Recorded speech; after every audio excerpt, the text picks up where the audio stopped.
दिल्ली में नाम बदलने की राजनीति एक बार फिर गर्मा गई है। भाजपा राज्यसभा सांसद डॉक्टर दिनेश शर्मा और सहकारिता राज्य मंत्री कृष्णपाल गुर्जर ने तुगलक लेन पर स्थित अपने घर की नेम प्लेट में स्वामी विवेकानंद मार्ग लिख दिया है, जिससे राजनीतिक हलचल तेज हो गई है।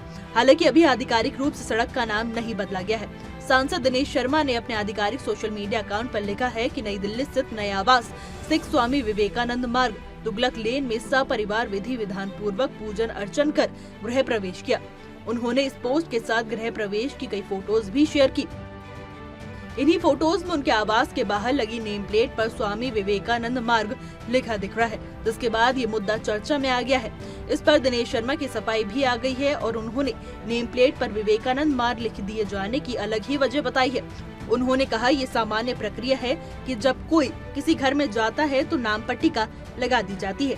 मैं वहाँ नहीं गया था, मैंने नहीं देखा था। जब मुझसे इससे संबंधित लोगों ने पूछा कि किस तरह की नाम पट्टिका होनी चाहिए, तो मैंने कहा कि आसपास के हिसाब से लगा दीजिए। आसपास के घरों में विवेकानंद मार्ग लिखा था और नीचे तुगलक लेन लिखा था, दोनों एक साथ लिखे थे। उन्होंने कहा कि नेम प्लेट पर आज भी तुगलक लेन लिखा है और सुविधा के लिए विवेकानंद मार्ग लिख दिया गया है।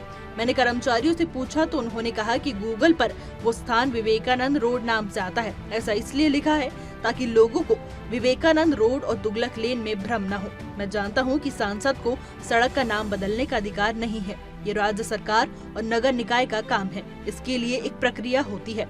मुझे इसे बदलने का न अधिकार था, न है, न मैंने किया है। दिल्ली में किसी सड़क या जगह का नाम रखने के संबंध में एक प्रस्ताव नई दिल्ली म्युनिसिपल कॉर्पोरेशन यानी NDMC को भेजा जाता है। ये प्रस्ताव विदेश मंत्रालय, NGO या स्थानीय लोगों की ओर से दिया जा सकता है। प्रस्ताव मिलने के बाद इसे NDMC के जनरल विभाग के पास भेजा जाता है। इसके बाद NDMC की ओर से 13 सदस्यों की कमेटी इस प्रस्ताव पर विचार करती है। ये कमेटी नाम बदलने या नाम रखने का काम ही देखती है। आखिर में जब किसी प्रस्ताव को मंजूर कर लिया जाता है तो इसकी जानकारी NDMC के पोस्ट मास्टर जनरल को दे दी जाती है। किसी सड़क या जगह का नाम बदलने को लेकर गृह मंत्रालय की गाइडलाइन है, जिसका पालन करना जरूरी है।